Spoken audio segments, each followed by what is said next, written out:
des agents bactériologiques ultra dangereux. Ici, on teste certains virus parmi les plus virulents au monde, comme Ebola ou H5N1. La sécurité est maximale, scaphandre et sas de décontamination obligatoire. Mais la fiabilité du laboratoire est aujourd'hui remise en cause par certains médias américains. Le Washington Post cite des sources diplomatiques anonymes qui auraient visité l'Institut en 2018. Le nouveau laboratoire manquait sérieusement de techniciens et d'enquêteurs correctement formés pour faire fonctionner en toute sécurité ce laboratoire à haut confinement. Il n'en fallait pas plus pour convaincre la chaîne Fox News de la culpabilité des Chinois. On peut penser que le virus est passé de la chauve-souris à l'humain, et que cet humain, le patient zéro, travaillait au laboratoire et s'est mêlé à la population de Wuhan, propageant ainsi le virus. Le secrétaire d'État américain annonce une enquête menée par Washington. Le Parti communiste chinois n'a ouvert aucun accès lorsqu'on en avait le plus besoin. Le président Trump sait cela. On sait qu'il y a ce labo, le marché aux animaux de Wuhan. On sait que le virus vient de là-bas. Ça fait beaucoup de choses. Malgré l'absence de preuves, l'affaire ravive les tensions entre Washington et Pékin et embarrasse aussi Paris. Car ce laboratoire P4, unique en Chine, a été fondé en partenariat avec la France. Jacques Chirac initie le projet dès 2004 lors de sa visite à Pékin. Le site est inauguré 13 ans plus tard, en 2017, par Bernard Cazeneuve, alors Premier ministre. Cette réalisation résulte de notre accord intergouvernemental de 2004 pour la lutte contre les maladies infectieuses émergentes. Votre ville se trouve ainsi dotée d'un équipement scientifique de très haut niveau. Problème, une fois la construction du site terminée, la coopération franco-chinoise s'interrompt brutalement. Les 50 chercheurs français qui devaient travailler au P4 n'y mettront jamais les pieds.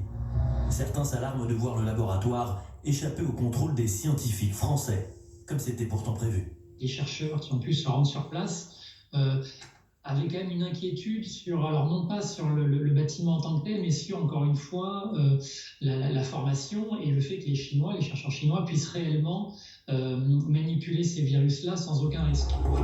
Un faisceau d'interrogations qui nourrit aujourd'hui tous les fantasmes et les thèses complotistes. Certains évoquent un virus fabriqué par les chercheurs chinois à partir du VIH, comme le professeur français Luc Montagnier, ancien prix Nobel de médecine. Impossible, d'après de nombreux scientifiques qui ne rejettent pas pour autant la thèse de l'accident. Quoi qu'il arrive, quand on regarde la séquence, on sait que c'est un virus naturel, il n'a pas été reconstruit, modifié par la main humaine. Il faudrait pouvoir aller dans le laboratoire P4 et analyser toutes les souches qu'ils ont dans ce laboratoire-là et vérifier si effectivement il n'y a pas une souche qui correspond à ce qui circule. La Chine dément toute manipulation humaine et tout accident provenant du laboratoire P4 de Wuhan. Elle dénonce des rumeurs infondées lancées par les Américains. Alors Yves Gaudin, on vous a entendu brièvement dans ce reportage. Je voudrais revenir avec vous sur cette question. Est-il crédible que ce virus ait été fabriqué et se soit échappé d'un laboratoire P4 ? Alors, on va complètement exclure le fait que c'est un virus fabriqué. Ça, ouais. C'est un virus qui ressemble au virus qui circule naturellement chez les chauves-souris. Et plus récemment, on a découvert des virus très proches chez les pangolins. Et j'insiste que ces découvertes ont été postérieures après le début de l'épidémie. Donc voilà. Donc on sait que c'est un virus qui n'a aucune séquence insérée, il n'y a pas une manipulation humaine dessus. Il n'y a aucun doute là-dessus. Il n'y a aucun doute là-dessus, sur ce point, de la part des scientifiques. Il n'y a aucun doute là-dessus, là, je mets ma main coupée, là, aucun doute. Et sur le reste Alors maintenant, le reste. On a un schéma très classique de démarrage des épidémies à travers un marché traditionnel qui accueille toutes sortes d'animaux sauvages, vivants, sans contrôle sanitaire. On sait que mettre ces marchés traditionnels au milieu de villes de 10 millions d'habitants, ultra-modernes, c'est vraiment le meilleur moyen de déclencher les épidémies. C'était déjà le cas pour le SRAS, et c'est aussi le cas pour ce qu'on appelle traditionnellement les marchés de brousse en Afrique du virus Ebola, vous voyez. Donc, on a un schéma très simple. Alors après, on ne peut pas complètement exclure. Les Chinois avait été analysé des virus dans la faune environnante et avait stocké ces virus dans le P4. On ne peut pas l'exclure formellement. Mais on voit bien que va rajouter toute une série d'hypothèses, il faut un accident, etc. Ce qui est très compliqué. Alain Boer, sur ce point, sur le scénario, visiblement, d'une manipulation à dessein est écarté par les scientifiques. Et nous en avons quelques-uns ce soir sur ce plateau. Merci d'être avec nous. En revanche, le scénario d'une fuite d'un virus, je rappelle, je mets dans le débat, ce qu'on a entendu, c'est que les Américains avaient à plusieurs reprises alerté sur les études qui étaient menées par ce laboratoire et sur le manque de sécurité.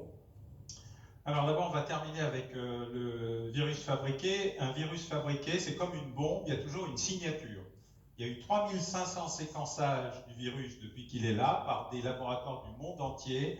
Il n'y a pas le début du commencement d'une partie de séquençage qui montrerait une manipulation volontaire, humaine, de fabrication. Voilà, ça c'est pour clore, je pense, le débat. Bref, si vous le dites. Mais là, on a voilà, si vous le dites. Tout ce qui est nécessaire pour vérifier avec des milliers désormais de preuves. Ce n'est pas le cas. Il existe un seul de cette théorie, qui est un épidémiologiste mathématicien qui a travaillé avec le docteur Montagnier, mais sa démonstration n'a pas de choc devant la réalité. On a compris. Est-ce qu'un virus peut s'échapper? Oui, et c'est déjà arrivé. Voilà. C'est déjà arrivé à Fort Detrick, on arrive, le plus sécurisé, le plus militarisé des États-Unis. Là, vous devenez plus sérieux, voilà. Un peu plus honnête.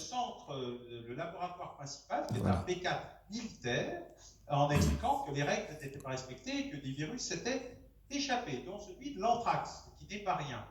Le CDC américain lui-même, il y a 15 jours, a dû arrêter la production de tests sérologiques car ils étaient infectés par non-respect des règles et des procédures de sécurité. Voilà. Donc, non seulement ça n'est pas impossible, mais hélas, ça arrive beaucoup plus régulièrement.